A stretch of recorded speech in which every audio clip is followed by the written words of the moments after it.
So, welcome to our YouTube channel Reignite Studies. Here, our aim is to reignite your passion for learning. आज हमारी ये class industrial relation की 9th class है। इस class के अंदर जो इग्नू का सप्लीमेंट्री मटेरियल आता है, हमने उसका कुछ क्रक्स डेवलप किया है और उसको हमने इस नोट्स में लिखा है। इन्हीं को हम आज एक्सप्लेन करेंगे, क्योंकि इग्नू के नोट्स से ना यूपीएससी के हर एग्ज़ाम के अंदर क्वेश्चंस आती ही हैं, चाहे वो आप यूपीएससी सिविल सर्विसेज ले लीजिए या सीडीएस सीएपीएफ का एग्जाम ले लीजिए। इग्नू के नोट्स एक ऑथेंटिक सोर्स माने जाते हैं यूपीएससी का हर गवर्नमेंट एग्जाम के लिए। तो इसलिए हमने भी सोचा कि क्यों नहीं इंडस्ट्रियल रिलेशन को हम इग्नू के पर्सपेक्टिव से भी कवर कंप्लीट करा दें। तो चलिए आज की इस क्लास को शुरू करते हैं। जिस किसी ने भी पिछली वीडियोस को नहीं देखा है तो वो डिस्क्रिप्शन बॉक्स में दिए गए प्लेलिस्ट के लिंक पर जाकर उन वीडियोस को देख सकता है, या फिर आपको इनिशियली वीडियो की स्टार्टिंग में आई बटन का ऑप्शन आया होगा, जहां पे आप जाके उन वीडियोस को आप देख सकते हैं। पीछे की वीडियोस में हमने 90% ऑफ द सिलेबस को कंप्लीट कर लिया है। अब जो 10% सिलेबस बचा है वो मात्र 3 से 4 वीडियोस के अंदर कंप्लीट हो जाएगा। तो चलिए अब स्टार्ट करते हैं आज की इस क्लास को। इंडस्ट्रियल रिलेशन की मैं बात करूं तो इंडस्ट्रियल रिलेशन को डिफाइन किया गया है। Industrial relation means the relationship between the worker on one hand and is employer on another. Workers का और एम्प्लॉयर का रिलेशन क्या होगा, उसी को इंडस्ट्रियल रिलेशन बोला गया है। वर्कर्स एंड एम्प्लॉयर्स, इन दोनों के बीच जो रिलेशन होगा उसी को इंडस्ट्रियल रिलेशन कहा गया है। How the management treats it's worker, management कैसे ट्रीट करता है अपने वर्कर को, और how worker work in the interest of their employer is the essence of industrial relation. ये एक तरीके से इंडस्ट्रियल रिलेशन का कोर एसेंस है। अब हम बात करते हैं इंडस्ट्रियल रिलेशन की हमें इंपॉर्टेंस क्यों है, क्यों हमें ज़रूरत है। कोई भी इंडस्ट्री अगर वो हार्मोनियस इंडस्ट्रियल रिलेशन सेटअप करती है तो वो अपने टारगेट्स को अचीव कर पाती है, ठीक, जिससे उसकी प्रोडक्टिविटी एनहांस होती है और जिससे एक बढ़िया ग्रोथ उन्हें देखने को मिलती है। अगर गुड रिलेशन नहीं होते, कॉन्फ्लिक्ट होता है, तो इससे एडवर्स इफेक्ट पड़ता है इंडस्ट्री की ग्रोथ पे, और इंडस्ट्री की ग्रोथ पे अगर एडवर्स इम्पैक्ट पड़ेगा तो ये ओवरऑल पूरे कंट्री पे ही एडवर्स इम्पैक्ट डालता है। फॉर एग्जांपल एक छोटा सा हम एग्जांपल लेके चलते हैं कि मान लीजिए एक पार्ले जी फैक्ट्री है बिस्किट की, है ना, पार्ले जी, आप सबने नाम सुना होगा। पार्ले जी में डिस्प्यूट होता है तो ऑब्वियस सी बात है बिस्किट्स के प्राइस जो है वो राइज होंगे, और पार्ले जी का बिस्किट इतना अफोर्डेबल होता है कि आज के टाइम पे गरीब के पास भी अगर कोई बिस्किट तो पार्ले जी जरूर मिलेगा, तो उस पर भी उसका इम्पैक्ट पड़ेगा। तो कहीं ना कहीं पूरी कंट्री पे एक इंडस्ट्रियल जो रिलेशन अगर खराब होते हैं किसी भी इंडस्ट्री में तो उसका इंपैक्ट पड़ता है पूरी सोसाइटी के हर सेक्शन पे। अब देखते हैं पार्टीज कौन होती है इंडिया के अंदर इंडस्ट्रियल रिलेशन में। इंडस्ट्रियल रिलेशन में मेनली 2 पार्टीज होती है, एक ट्रेड यूनियन होता है और दूसरा एम्प्लॉयर्स एसोसिएशन होता है। ट्रेड यूनियन की हम बात करें तो भारत के अंदर ट्रेड यूनियन मूवमेंट जो है ना वो सदियों पुराना रहा है। 1990 के दशक में हम देखें तो 9% of the total working population थी ना वो ऑर्गेनाइज थी, यानी कि टोटल जो वर्किंग पॉपुलेशन थी ना उसका 9% जो था वो ट्रेड यूनियन का पार्ट था। 1990s की मैं बात करूँ तो ट्रेड यूनियन जो है वो अराउंड 550,000 टू 52,016 ट्रेड यूनियन थी, जिनके अंदर 618100 मेंबर्स थे। ये नंबर जो है 10 टाइम्स ज़्यादा था 1951 से। तो इससे ये पता लगता है कि हमारे कॉन्स्टिट्यूशन ने ट्रेड यूनियन की ग्रोथ को फ्लॉरिश किया है। हमारे कॉन्स्टिट्यूशन के अंदर ट्रेड यूनियन की ग्रोथ फ्लॉरिश हुई है, उसको डिस्करेज नहीं किया गया। अब बहुत सारी ट्रेड यूनियन फॉर्म हुई पार्टी लाइन पे, तो हम सबसे पहले हमने देखा था AITUC को फॉर्म किया गया था कांग्रेस के द्वारा 1919 में, बट बाद में इस AITUC पे कंप्लीट कम्युनिस्ट जो थे उनका कब्जा हो गया था। फिर Indian national trade union Congress की स्थापना की गई, जो कि कांग्रेस पार्टी की आज के टाइम पे ट्रेड यूनियन विंग है। फिर AITUC स्प्लिट होकर हिंद मजदूर सभा बनी। हिंद मजदूर सभा जो थी उसको सोशलिस्ट लेड करते थे, हिंद मजदूर सभा में भी आगे जाके इसका एक डिसइंटीग्रेशन हुआ और ये यूनाइटेड ट्रेड यूनियन कांग्रेस में टूट गई थी। यूनाइटेड ट्रेड यूनियन कांग्रेस, जिसको non communist Marxist group led करता था, जो कम्युनिस्ट तो नहीं थे बट मार्क्सिस्ट थे, वो इसको लेड करते थे। 1955 में जनसंघ की स्थापना होती है, जनसंघ पार्टी के द्वारा भारतीय मजदूर संघ की स्थापना होती है। ये भारतीय मजदूर संघ आज के टाइम पे बीजेपी से एसोसिएटेड ट्रेड यूनियन विंग है। भारतीय मजदूर संघ बीजेपी से एसोसिएटेड ट्रेड यूनियन विंग है, ये चीज़ आपको याद रखनी है। और इसकी स्थापना 1955 में हुई, क्योंकि ये भी क्वेश्चन आ जाता है एग्जाम में, तो ये आपको याद रखना है। जब फिर बाद में क्या होता है, कम्युनिस्ट भी स्प्लिट हो गए थे, AITUC भी स्प्लिट हो गई। इसके साथ एक नई पार्टी इमर्ज होती है, नई ट्रेड यूनियन इमर्ज होती है, central of Indian trade union. Central of Indian trade union, C2 बोलते हैं इसको, C2। और C2 इमर्ज हुई थी 1970 में। ये भी कम्युनिस्ट पार्टी से ही एसोसिएटेड है। कुछ रीजनल ग्रुप्स भी राइज हुए इस टाइम पे, DMK, AIDMK, शिवसेना, और तमिलनाडु में AIDMK, और ये सारी चीज़ें राइज होती हैं। शिवसेना महाराष्ट्र में राइज, तो इनके अपने ट्रेड यूनियन विंग्स भी बने। तो इनसे पूरा लेबर मूवमेंट जो था ना वो फ्रेगमेंटेड हो गया था। अब इस लेबर मूवमेंट के अंदर और भी बहुत सारे रीजंस थे भाई, कोई स्टैट्यूटरी प्रोविजंस नहीं थे, मेन चीज़ ये था। फिर नेशनल लेवल पे कोई ज़्यादा काम ढंग से हो नहीं रहा था। फ्रेगमेंटेशन के साथ साथ मेंबरशिप बहुत लो कवरेज थी, इनकी मेंबरशिप डिक्लाइन कर गई थी। तो ये चीज़ मेजर इश्यूज रहे इसके टाइम पे। अब हम बात करते हैं एम्प्लॉयर साइड्स पे कि एम्प्लॉयर साइड में क्या डिस्कशन क्या होता है। देखिए ये हमने पढ़ा अभी तक वर्कर साइड में। अब मैं आपको एक चीज़ बताता हूँ, यहाँ जितना कुछ हम अभी पढ़ रहे हैं ना, ये हमने पहले की वीडियोस में मोर और लेस 50 to 70% हमने ये कवर कर लिया है। या कुछ जो टॉपिक्स बचे हैं मैंने इसलिए इन नोट्स को कराया, क्योंकि ताकि आपके माइंड में एक संतुष्टि रहे कि आपने इग्नू का मटेरियल भी कंप्लीट कर लिया है। इसलिए मैंने इन नोट्स का क्रक्स, इग्नू के नोट से क्रक्स निकाल के वो चीज़ आपके सामने वो चीज़ आपके सामने मैंने आपको एक्सप्लेन की। तो इस चीज़ को आपको याद रखना है। अब बढ़ते हैं नेक्स्ट एम्प्लॉयर्स एसोसिएशन पे। तो इंडिया के अंदर टोटल 3 एम्प्लॉयर एसोसिएशन थे इंडिया में। एक तो था all India organisation of employers, AIOE, जिसको फिक्की ने फाउंड किया था न्यू दिल्ली में। फिर एम्प्लॉयर फेडरेशन एसोसिएशन, EFE, जिसको एसोचैम ने फाउंड किया बॉम्बे में। फिर standing conference of public enterprise, scope. अब ये फुल फॉर्म आपको पता होनी चाहिए। AIOE की फुल फॉर्म क्या है, EFI की फुल फॉर्म क्या है, स्कोप की फुल फॉर्म क्या है, ये आपको पता होना चाहिए। स्कोप न्यू दिल्ली में सेटअप किया था सेंट्रल पब्लिक अंडरटेकिंग्स के द्वारा। बट अब ये चीज़ और याद रखिएगा, आपसे मैच द फॉलोइंग में ये भी पूछा जा सकता है। All India organisation of employers किसने फाउंड किया, ठीक है, फिक्की ने। मतलब ऐसे मैच द फॉलोइंग, इसके सामने आपको एसोचैम दे देंगे, EFI के आगे फिक्की दे दिया जाएगा, इसके आगे CPSE, ऐसे क्वेश्चन आ सकता है, तो आपको ये याद रखना है। फिर बाद में एक एम्ब्रेला ऑर्गेनाइजेशन बनता है, काउंसिल ऑफ इंडियन एम्प्लॉयर्स, जिसके अंदर ये सब कुछ सारी तीनों ये जो चीज़ें थी ना, ये तीनों इस काउंसिल ऑफ इंडियन एम्प्लॉयर्स के अंदर आती थी। इन तीनों के अलावा एक फोर्थ ऑर्गेनाइजेशन का और निर्माण होता है, all India manufacturers organisation, AIMO, जो मेनली स्मॉल और मीडियम स्केल एंटरप्राइज जो प्राइवेट सेक्टर थे ना उनको रिप्रेजेंट करता था। अब फिफ्थ बनता है CII, confederation of Indian industry, ये भी इसका भी फिफ्थ में निर्माण होता है।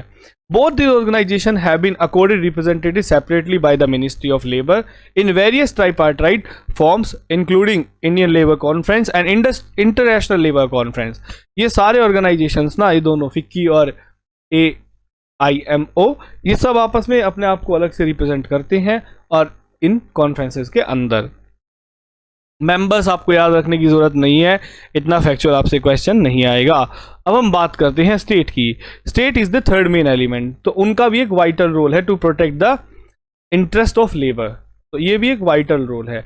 स्टेट पे भी मैं आपको एक चीज़ बताऊंगा बहुत इंपॉर्टेंट, कि स्टेट लिस्ट के अंदर आता है इंडस्ट्री, ये ट्रेड यूनियन वगैरह का जो सिस्टम है ये कॉन्करेंट लिस्ट में आता है ट्रेड यूनियन, तो ये चीज़ आपको याद रखनी है, कॉन्करेंट लिस्ट में आता है ट्रेड यूनियन में। अब इसके अंदर हमारे मेन 3 एक्ट है, Indian trade union act, industrial employment standing orders इनको बोलते हैं एक्ट, और इंडस्ट्रियल डिस्प्यूट एक्ट। अब इन तीनों एक्ट को हम सेपरेटली डिस्कस करेंगे, जब हम कोड्स कराएंगे तो कोड्स के अंदर हम इनको सेपरेटली डिस्कस करेंगे, क्योंकि ये नोट्स जो है इनके के अपडेटेड नहीं है, तो इनके अंदर ज़्यादातर अपग्रेडेशन नहीं हुआ है फैक्ट्री एक्ट के अंदर, तो इनको अभी हम स्किप कर रहे हैं, ठीक, तो इनको अभी हम स्किप कर रहे हैं। ये सारे एक्ट्स हम कवर कराएंगे अलग अलग उसमें जो सीरीज होंगी उसके अंदर। अब बात करते हैं industrial dispute in India, industrial dispute in India की। तो इंडस्ट्रियल डिस्प्यूट क्या होता है ये आपको पता है, the interest of labour and management to a large extent are oppose to each other. देखो लेबर का इंटरेस्ट अलग होता है हमेशा, और मैनेजमेंट का इंटरेस्ट अलग होता है। जब भी इंटरेस्ट अलग अलग होते हैं तो कॉन्फ्लिक्ट अराइज होता है डेली वर्क में, ठीक। तो ऐसे क्या इंटरेस्ट होता है, अब जॉब की तरफ से देखोगे वर्कर साइड से तो उनका डिससेटिस्फेक्शन होता है, तो वो उसको रिप्रेजेंट करते हैं स्ट्राइक्स के थ्रू, बायकॉट के through, sabotage, go slow, intentional wastage of time, material etcetera. और अगर एम्प्लॉयर्स का डिससेटिस्फेक्शन होता है तो एम्प्लॉयर साइड से लुकआउट किया जाता है, ले ऑफ किया जाता है, ऑटोक्रेटिक सस्पेंशन होता है, डिसमिस कर देते हैं किसी को भी। तो ये चीज़ आपको याद रखनी है, लुकआउट जो है ना वो एम्प्लॉयर साइड से होता है, ना कि वर्कर के साइड से। तो ये चीज़ आपको बस यही इसमें बहुत इंपॉर्टेंट पॉइंट है। While in India both parties take resources to above form to measure to settle dispute, generally conflict is equated with strike and lockout and the data available only on these two category of conflict. तो जो हमें data available है ना वो सिर्फ दो ही category पे available है। आप देखिए ट्रेंड्स को देखिए, इंडस्ट्रियल डिस्प्यूट में क्या ट्रेंड रहे हैं, इसको आप खुद से भी पढ़ लेंगे तो कोई इशू नहीं है, आप खुद से देखिएगा। 3 एरियाज में ट्रेंड्स को डिवाइड किया गया है 1961 टू 75। इस टाइम पे स्ट्राइक्स देखोगे तो स्ट्राइक्स हमारे कंट्री के अंदर डिक्रीज हुई हैं, स्ट्राइक्स जो है डिक्रीज हुई है। लॉकआउट की बात करूँ तो लॉकआउट का ग्राफ कुछ ऐसे रहा है, मतलब एक बार इंक्रीज हुई फिर डिक्रीज हुई, तो टोटल नंबर डिक्रीज हुआ है। ऐसे ही वर्कर्स जो इन्वॉल्व थे, नंबर ऑफ डिस्प्यूट अब number of workers involve, number of worker involve जो थे ना वो देखिए स्ट्राइक्स में जो वर्कर्स इन्वॉल्व थे वो कम होके फिर इंक्रीज हुए हैं, बट परसेंटेज जो है वो इनका डिक्लाइन हुआ है, परसेंटेज इनका डिक्लाइन हुआ है। बट वर्कर्स की संख्या जो थी ना, परसेंटेज अगर पूछा जाता है तो वो तो डिक्लाइन है, बट वर्कर की संख्या का ग्राफ अगर मैं देखूँ तो वर्कर की संख्या ग्राफ कुछ ऐसे रहा है। एक बार सॉरी रब करके इसको दोबारा बताता हूँ, वर्कर की जो संख्या का ग्राफ है ना वो आपका कुछ ऐसे रहा है, डिक्रीज हुआ है पहले तो बट फिर इंक्रीज हुआ है। वहीं लॉकआउट्स की बात करूँ तो लॉकआउट में तो इंक्रीज ही हुआ है, वर्कर्स का पार्टिसिपेशन सॉरी एम्प्लॉयर्स का पार्टिसिपेशन इंक्रीज हुआ है और इनकी परसेंटेज भी इंक्रीज हुई है। तो ये चीज़ आपको याद रखनी है, ये जो ट्रेंड है ना सिर्फ यही इंपॉर्टेंट है, बाकी इसके अंदर कुछ नहीं है। एमरजेंसी जो सेकंड पीरियड है, इस टाइम पे एमरजेंसी थी ना, तो एमरजेंसी के टाइम पे स्ट्राइक्स वगैरह काफ़ी कम हो गई थी, बस ये चीज़ आपको याद रखनी है और कोई इसमें पॉइंट नहीं है। जो ट्रेंड था यूपीएससी ट्रेंड पूछती है आपसे, कभी भी फैक्चुअल डेटा ज़्यादा पूछा नहीं जाता, तो आपको ये याद रखना है। पब्लिक और प्राइवेट सेक्टर को आप छोड़ दीजिए, पब्लिक सेक्टर में एवरेज नंबर ये कुछ ज़्यादा इंपॉर्टेंट नहीं है, ये कोई डेटा आपके काम नहीं आएगा क्योंकि इतना डिटेल में आपसे पूछा नहीं जाएगा। अब आते हैं सेटलमेंट पे, इंडस्ट्रियल रिलेशन में सेटलमेंट कैसे किया जाता है। तो दो टाइप के कंपोनेंट होते हैं इंडस्ट्रियल डिस्प्यूट्स में, एक होता है प्रिवेंशन और दूसरा होता है settlement. Under the prevention of dispute, arrangements are made so that differences do not take form of strike or lockout. Prevention में क्या किया जाता है, अरेंजमेंट्स की जाती हैं ताकि जो डिस्प्यूट है ना वो ज़्यादा डिफरेंसेस ना बढ़े और उससे स्ट्राइक और लॉकआउट ना हो, तो स्ट्राइक और लॉकआउट को प्रिवेंट किया जाता है। अब प्रिवेंशन के अंदर ना 3 लेवल पे चीज़ें होती है, नेशनल लेवल पे, इंडस्ट्री लेवल पे और एंटरप्राइज लेवल पे, ये चीज़ याद रखनी है। तो इसमें देखिए ट्राईपार्टाइट कंसल्टेशन होता है नेशनल लेवल पे, तो इंटरनेशनल लेबर कॉन्फ्रेंस है, स्टैंडिंग लेबर कॉन्फ्रेंस है, तो टोटल 44 ट्राईपार्टाइट कमेटीज हैं नेशनल लेवल पे, जिनका मेन ऑब्जेक्टिव ही यही है यूनिफॉर्मिटी लेके आना लेबर लेजिस्लेशन में। ठीक, डिस्कस करते हैं सारे मैटर्स को जो इंपॉर्टेंट है बिटवीन एम्प्लॉयर एंड ये क्या नाम है एम्प्लॉयज के बीच, और प्रोसीजर को ले डाउन करना ताकि इंडस्ट्रियल डिस्प्यूट को हम ढंग से सेटल कर सके। अब इंडस्ट्रियल रिलेशन कंसल्टेशन होता है कंपनी और शॉप फ्लोर लेवल पे, नीचे के लेवल पे, कंपनी के लेवल पे। इसके अंदर क्या होता है, देखिए इसके अंदर वर्कर्स कमेटी होती है। अब वर्कर्स कमेटी को ना कॉन्स्टिट्यूट किया गया है इंडस्ट्रियल डिस्प्यूट एक्ट 1947 के तहत, वर्कर्स कमेटी को कॉन्स्टिट्यूट किया गया है इंडस्ट्रियल डिस्प्यूट एक्ट 1947 के तहत, तो ये चीज आपको याद रखनी है। फिर आती है joint management council. Joint management council को 1958 में कॉन्स्टिट्यूट किया गया था, सेटअप किया गया था। इसका पर्पस था these were suppose to have administrator responsibilities for various matters related to welfare, safety, vocational training, preparation of holiday schedules. इसका मेनली काम वेलफेयर के लिए, वेलफेयर, सेफ्टी, वोकेशनल ट्रेनिंग और हॉलीडे शेड्यूल प्रिपरेशन के लिए था। तो ये चीज भी आपको याद रखनी है क्योंकि यहां से पूछा जा सकता है।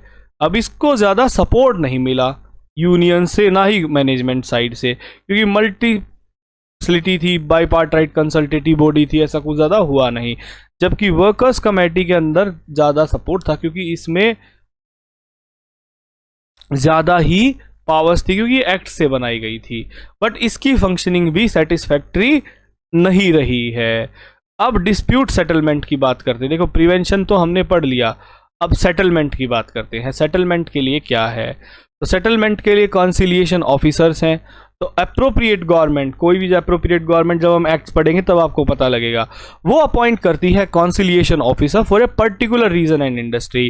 किसी एक इंडस्ट्री के लिए कर दिया, किसी एक रीजन के लिए कर दिया, राजस्थान के लिए कर दिया, एक मारुति की इंडस्ट्री के लिए कर दिया। ये ऑफिसर्स को, these officers bring both party together, दोनों को साथ लेके आते हैं और उनका डिफरेंसेस जो है उनको रिजोल्व करवाते हैं। ये इनका काम होता है। फिर एक बोर्ड ऑफ कॉन्सिलिएशन होता है। गवर्नमेंट में appoint board of conciliation to look into the many industrial dispute referred by it. किसी को भी, अब इस बोर्ड में एक चेयरमैन होता है, 2 to 4 इसके पर्सन होते हैं जो कि एम्प्लॉयर और वर्कर साइड को रिप्रेजेंट करते हैं। अब चेयरमैन जो होता है वो इंडिपेंडेंट होता है, ये चीज याद रखिए, चेयरमैन किसी की साइड से नहीं होता, चेयरमैन इंडिपेंडेंट पर्सन होता है। बोर्ड अपनी रिपोर्ट गवर्नमेंट को देता है सक्सेस और फेलियर ऑफ अफेयर्स की। कोर्ट इंक्वायरी का ऑर्डर कर सकता है, बोर्ड ही करता है। Labour court, most important, labour court जो है ना स्टेट गवर्नमेंट सेटअप करता है लेबर कोर्ट्स को, बस यही चीज आपको याद रखनी है, लेबर कोर्ट को स्टेट गवर्नमेंट सेटअप करता है। यहीं से ही क्वेश्चन आपसे पूछा जा सकता है कि लेबर कोर्ट को सेटअप कौन करता है। Industrial tribunals, industrial tribunals 2 type के होते हैं, स्टेट ट्राइब्यूनल और इन नेशनल ट्राइब्यूनल। स्टेट ट्राइब्यूनल्स को स्टेट गवर्नमेंट फॉर्म करती है to adjudicate on dispute related to wages and bonus, और नेशनल ट्राइब्यूनल्स को सेंट्रल गवर्नमेंट सेटअप करती है तक to adjudicate on industrial dispute of 52 labours and employment. National level पे जो होता है ना सारा, उनको लेके बस लेबर्स और एम्प्लॉयमेंट पे, जबकि वेजेस वगैरह के लिए ये करता है। कोड ऑफ डिसिप्लिन की मैं बात करूं तो 1958 में इंडियन लेबर कॉन्फ्रेंस के अंदर कोड ऑफ डिसिप्लिन लेके आया गया था कि भाई वॉलंटरी एग्री करेंगे लेबर और एम्प्लॉयर और एक एटमॉस्फेयर बनाएंगे म्यूचुअल ट्रस्ट का, तो ये सारी चीज़ें थी। अब फिर आता है इंडस्ट्रियल ट्रूस। अब ये इंडस्ट्रियल ट्रूस जो है ना, इसको अडोप्ट किया गया था, जॉइंट मीटिंग थी जब सेंट्रल ऑर्गेनाइजेशन की एम्प्लॉयज़ के वर्कर्स की, तब नवंबर 1962 के अंदर।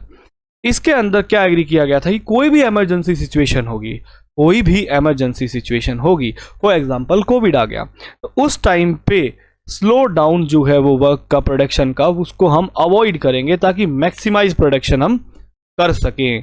इस चीज़ को अवॉइड किया गया था कि इसको हम रोकेंगे कैसे ना कैसे भी, किसी भी इमरजेंसी सिचुएशन के अंदर। ये था इंडस्ट्रियल ट्रूस रिजोल्यूशन 1962। ईयर बहुत इंपॉर्टेंट है, प्लीज़ ईयर ज़रूर याद रखिएगा क्योंकि इन ईयर से ही आपको घुमा दिया जाएगा, आपसे क्रोनोलॉजी पूछी जा सकती है, सीधा ईयर भी पूछा जाएगा।